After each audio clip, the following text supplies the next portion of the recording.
పంచాయతీ కార్యదర్శి సీట్లో కూర్చుని ఓట్ల తొలగింపు ప్రక్రియ చేపట్టిన టీడీపీ పార్టీకి చెందిన రాష్ట్ర నాయి బ్రాహ్మణ కో డైరెక్టర్ ఆదినారాయణపై చర్యలు తీసుకోకపోతే ఆందోళనలు తప్పవని మాజీ మంత్రి సింగనమల వైసీపీ సమన్వయకర్త శైలజానాథ్ హెచ్చరించారు. ఇవాళ ఇదే అంశంపై ఆయన వైసీపీ నాయకులతో కలిసి వీఆర్ఓకు, పోలీసులకు ఫిర్యాదు చేశారు. కేంద్ర ఎన్నికల సంఘం ఎంతో ప్రతిష్టాత్మకంగా చేపట్టిన ఎస్ఐఆర్ కార్యక్రమాన్ని అపహాస్యం చేస్తున్న అధికారులు, టీడీపీ నేతలపై చర్యలు తీసుకోవాలని శైలజానాథ్ డిమాండ్ చేశారు. ఇప్పటికే సార్పై సామాన్య ప్రజలకు కూడా అనుమానాలు ఉన్నాయని, ఇలాంటి సమయంలో టీడీపీ నాయకులు చేస్తున్న చర్యలు మరింత అనుమానాస్పదంగా ఉన్నాయన్నారు. అసలు టీడీపీ నాయకునికి తన సీటును ఇచ్చిన పంచాయతీ కార్యదర్శిని, అలాగే సీట్లో కూర్చున్న నేతను అరెస్టు చేయాలన్నారు. ప్రజాస్వామ్యంలో అత్యంత విలువైన ఓటు హక్కును కాలరాసే ప్రయత్నాలను తాము ఖచ్చితంగా అడ్డుకుంటామని హెచ్చరించారు.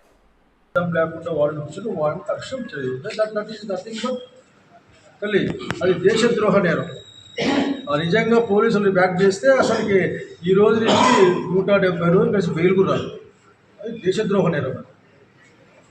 అంటే పౌరుడు అనేవాడే ఈ దేశంలో రాజ్యాంగానికి అధిపతి.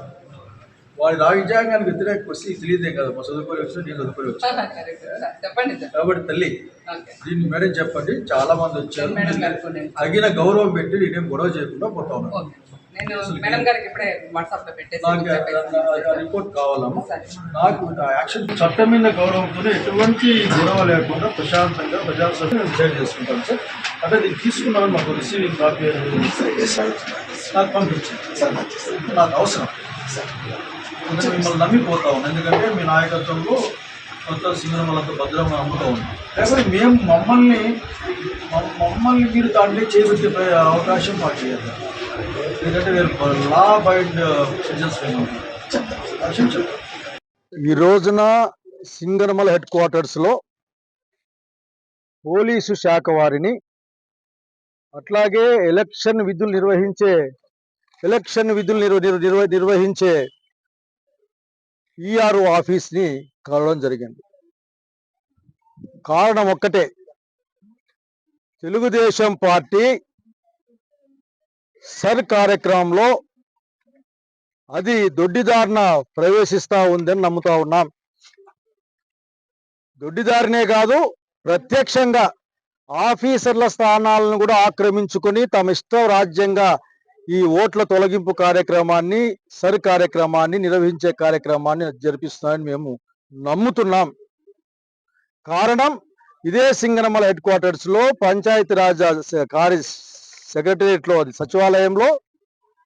సచివాలయంలో ఉన్న ఆఫీసర్లు బియ్యలు బయట ఉంటే అక్కడ వాళ్ళ డైరెక్టర్ అట, ఆయన పోయి కూర్చొని ఇచ్చాడట, తీసుకుంటా అంట, ఓట్లు పీకేస్తా అంట, పెట్టుకుంటా అట. ఇంకా ఏమేం చేశాడో కూడా నాకేం తెలియదు. కానీ ప్రత్యక్షంగా అందరికి అర్థమైంది ఒక్కటే, ఇక్కడ ఆయన చాలా అక్కడ కూర్చొని ఎన్నికల ఓట్ల యొక్క ప్రక్రియను అతను అక్కడ శాసిస్తా ఉన్నాడు. ఇది అనేక చోట్ల జరుగుతూ ఉంది. ఇంతకు ముందు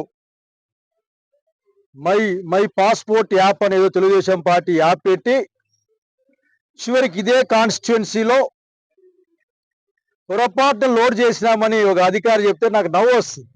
అసలు అధికారికి ఎందుకు వచ్చింది ఆ యాప్ నాకు అర్థం కాదు.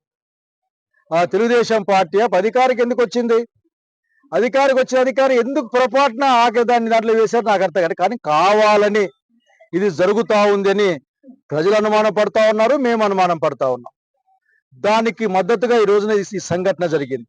ఒకటి కోరుకుంటున్నా, this is betrayal of the confidence of the people. It is betrayal of the spirit of the Indian constitution. ఇది రాజ్యాంగం ప్రకారం అంతిమ ప్రభువైన పౌరుణ్ణి అవమానించడం, భయపడించడం, లాంటి పక్కన చేయడం, మిస్లీడ్ చేయడం విషయాన్ని గుర్తుపెట్టుకొని కోరుతా ఉన్నాం. ఇద్దరిని కోరాను, నేను ఈఆర్ఓ గారి ఆఫీస్ని కోరాను, పోలీసు వారిని కోరాను, తక్షణం యాక్షన్ తీసుకోవాలా. పొరపాట్లు ఉండవు ఇవన్నీ కూడా. ఇది పొరపాట్లాగా లేదు. పొరపాటు అంటే ఆఖరికి అది ఇంకో విధంగా ఉంటుంది. పోయి ఆఫీసర్ని లేపి సీటు కూర్చోబెట్టి కాదు. కనుక ఆఫీసర్ని ఆ విధుల నుంచి తప్పించాలా, దీన్ని తక్షణం చేపట్టాలా, లేకపోతే ఖచ్చితంగా ఇంత ఆపేది ఏం లేదు. ఎందుకంటే ఒక్కచోట వదిలిపెడితే వీళ్ళు అన్ని చోట్ల చేస్తారు. వైఎస్ఆర్ కాంగ్రెస్ పార్టీ ప్రజల ప్రాథమిక హక్కు అయిన ఓటు హక్కును కాపాడడానికి కృతనిశ్చయంతో ఉంది జగన్మోహన్ రెడ్డి గారి నాయకత్వాన. వాళ్ళ యాప్లో మీరు ఏ పార్టీకి ఓటేస్తారని కూడా యాప్లో పెట్టుకున్నారు వాళ్ళు. దానివల్ల ఫోటో తీస్తారు వాళ్ళు. ఆ ఫోటో డైరెక్ట్గా వాళ్ళ సెంట్రల్ ఆఫీస్కి పోతుంది. మాకున్న అనుమానం, నిన్నంతా విజయవాడలో కనుక్కున్న అనుమానం ఏంటంటే వీళ్ళు తీసే యాప్లు లేక ప్రభుత్వం వాళ్ళు తీసే బిఎల్ఓలు జాగ్రత్తగా ఉండాల. ఎన్నికల ప్రక్రియ వస్తుంది పోతుంది, కానీ మీరు ప్రజలకు జవాబుదారీగా ఉండాల్సిన అవసరం ఉంటుంది. ఆ కాలం ఉంటుంది ముందులో. కాబట్టి అనుమానం ఏంటంటే ఆటోమేటిక్ గానే పోతుంది ఈ కాలంలో అనే ఒక అనుమానం కూడా జనాలకు వస్తూ ఉంది. మధ్యగా మాట్లాడుతూ ఉంటే, ఊర్లతో మారుతా అంటే అసలు మన ఓట్లు ఉంటాయన్నా పోతాయన్నా అని అంటా ఉన్నారు. కనుక ఇన్ని అనుమానాలు జరిగే కార్యక్రమాన్ని పారదర్శకంగా పటిష్టంగా నిర్వహించండి. ఈ సంఘటన కారణమైన వాళ్ళపైన యాక్షన్ తీసుకోవాలి. ఆ పంచాయతీ సెక్రటరీని, అక్కడ ఉన్న మిగతా స్టాఫ్ ని ఈ ప్రక్రియకు దూరంగా ఉంచాలి. అట్లాగే తెలుగుదేశం పార్టీ నాయకుడిగా చెప్పబడుతున్న ఆయన్ని ఖచ్చితంగా ఇది అధికార ప్రలోభాలకు, అధికారం ఒత్తిడిలోటే వదిలేసే లాభం లేదు. ప్రజాస్వామ్యాన్ని కాపాడడానికి అధికారులు కలిసి రమ్మని నేను డిమాండ్ చేస్తా ఉన్నా. వైఎస్ఆర్ కాంగ్రెస్ పార్టీ దీన్ని ఇంతటితో వదిలిపెట్టదు. ప్రజల ప్రాథమిక హక్కు అయిన ఓటు హక్కును జగన్మోహన్ నాయకత్వాన కాపాడుతుంది. కాపాడేందుకోసం స్థిరంగా పనిచేస్తుందని తెలియజేస్తా ఉన్నాం. నమస్కారం.